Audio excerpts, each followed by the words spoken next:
ইসলাম যেমন অংশ নিয়েছে, একই সঙ্গে বিভিন্ন শিক্ষার্থী সংগঠন যেগুলো আছে সেগুলো অংশ নিয়েছে এবং তাদের বেশ কিছু দাবি দেওয়া রয়েছে। তারা বলছেন ইসলাম বিরোধী কমিশন বাতিল করতে হবে এবং একই সঙ্গে তারা বলছেন আওয়ামী লীগ জুলাই অভ্যুত্থানে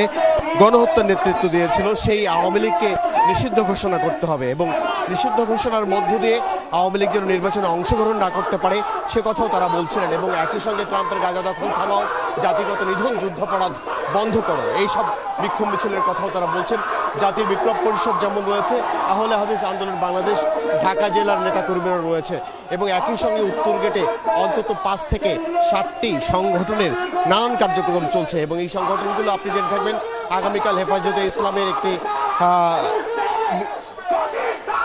সেখানেও তারা কি বিষয় তুলে ধরবেন সেইগুলো নিয়েও কিন্তু তারা আলাপ আলোচনা করছিলেন এবং এর মধ্য দিয়ে আজ তারা নানান দাবি তুলে ধরছেন এবং এই দাবি দেওয়ার মধ্য দিয়ে তারা এই অন্তর্বর্তী সরকারকে একটি বার্তা দিতে চান, যেসব ইসলাম বিরোধী কর্মকাণ্ড বাংলাদেশে হচ্ছে কিংবা এর বাইরেও ভারতে মুসলমানদের উপর নানান নির্যাতন করা হচ্ছে সেই সব দাবিও তারা কথাও তারা বলছেন, এগুলো বন্ধ করার জন্য আহ্বান জানিয়েছেন। জি, এবং আপনার মাধ্যমে সেই স্লোগানগুলো আমরা শুনছিলাম।